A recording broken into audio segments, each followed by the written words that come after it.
পানি আসার আগে তাড়াতাড়ি নিয়ে যেতে হবে। একটা ধানও যেন লোড দিস নে, এ কিনতে ধান নিয়ে এক পাকও যাতে দেবো না গাড়ি। কিরে শুনতে পাচ্ছিস না? তোরা নিচে আসতে করলাম না?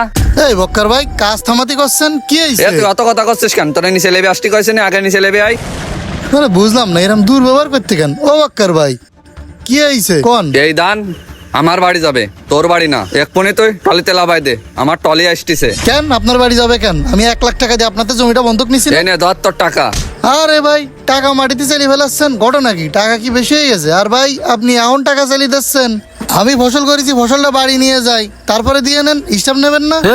স্টাম্প মানে বক্কার ভাইয়ের মুখের কথা বড় স্টাম্প, তোর দান মান লাভাই দিয়ে চলি যা। বক্কার ভাই গাড়ি আসতেছে, বক্কার ভাইয়ের বাড়ি যাবে দান। কথা কানে আসছে না?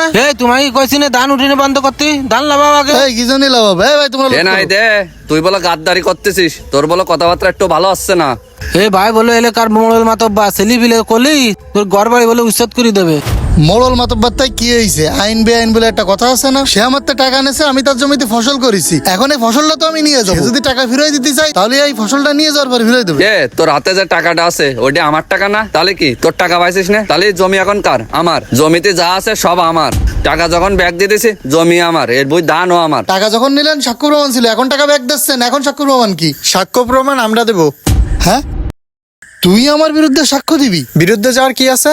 তুমি টাকা নিছাও, আমি নিজ চোখে দেখেছি, এখনো তোমার হাতে টাকা। না হাতে টাকা তা না হইলো, কিন্তু আমার টাকাটা দেবে এই ফসলটা নিয়ে যাওয়ার পরে। আমি যে ফসলটা করেছি, আমার কি এই ফসলটা নিয়ে যাওয়ার সুযোগ দেবে না? অত তো কোনো কথা না, তুমি টাকা পাইছাও, তুমি এই মুহূর্তে জমি ছেড়ে দিবে। হ্যাঁ, এই তো মেম্বারের ছোট ভাইয়ের বুদ্ধি খুলেছে। যা যা বাড়ি যা, বাড়ি যাই রনের কইকে টলি ভাড়া দিতি, ধান নিতিবে। আচ্ছা ঠিক আছে ভাই। তুই তোর টাকা পাইছিস আর আমি আমার জমি পাইছি। যদি মেলা তেড়ি বাড়ি করিস তোর টাকাও যাবে, সাথে তোর চাঁদাবাজের মামলা দিয়ে জেলের ভাত খাই ছাড়ি দেবো বলো। ভাই আল্লাহর দুনিয়া, আল্লাহ কিন্তু জুলুমকারীরে বাড়ায়, অনেক ক্ষমতা দেয়, অর্থ সম্পদ দেয়। আল্লাহ সুযোগ দিয়ে দেখে সে ভালো হয় কিনা। লাস্টে কিন্তু ছোট্ট একটা রোগে শোকে সবকিছু শেষ হয়ে যায়, সে কবরে চলে যায়। এই দুনিয়ার যাবতীয় সম্পদ কিন্তু ভাই একটা ফুলার পুঁজি না। আপনার কি ক্ষমতা আছে বলে আমারে ঠকাইলেন, অনেক টাকা লস যাবে আমার। সারের দোকানে টাকা দিতে হবে, পানির টাকা দিতে হবে, অসুবিধা নেই ভাই। এইবারে যদি আমি বিচার না পাই, ওই পারে আমি বিচার পাবই। জুলুম করিস, ফল তুমি পাবাই। আল্লাহর কাছে বিচার দিলাম। নীতি কথা কচ্ছে ভাই তাহলে তো আপনার ভালো হয়ে লাভ হয়েছে। ভাগ্যিস তুই যুক্তিটা দিলির। কি রে? সোনার যৌবন নষ্ট করলাম তোমার পানে চাইয়া। নাইট গাড়িতে ধান লোড আছে, এই যে বক্কার ভাইয়ের জমি, তাহলে তো বিশাল ধান হয়েছে। এক্ষুনি যে বক্কার ভাইয়ের জানাতে হবে। যাও দিন এসব ছেলেবিলের কি করতে। তোরা ওই করতেছিস কেন? এই ছেলেবিলে ঘেরের মধ্যে ঢুকতে দিলে শুধু শয়তানি করবে। কলাম নৌকাটা ডুবাই দিতে ডুবোবে, তা কি করতেছে ও ভাই সর্বনাশ হয়ে গেছে তো। কি হয়েছে? কনে আগুন লেগেছে? ওরে ভাই আগুন তো আপনার ভুইতে লেগেছে। 10 কাঠা জমিতে যে ধান দেখলাম, ও তো 1 বিঘা জমিতে সে ধান হয় না।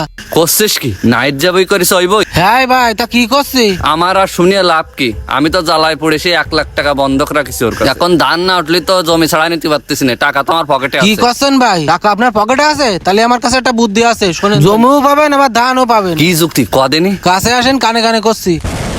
ভাই এই দুনিয়ার ছোট্ট জীবনে মানুষ জুলুম করে, গরিবের উপর অত্যাচার করে অনেক অর্থ সম্পদ বানায়, কিন্তু দিন শেষে এই অর্থ সম্পদ সে সাথে করে নিয়ে যেতে পারে না। চলে যেতে হয় একটা সাদা কাফন পরে, শূন্য হাতে শূন্য পকেটে। দিন শেষে তার সঙ্গী হয় এই জুলুমকৃত কিছু গুনাহ, যার জন্য তার অনন্তকাল শাস্তি ভোগ করতে হবে।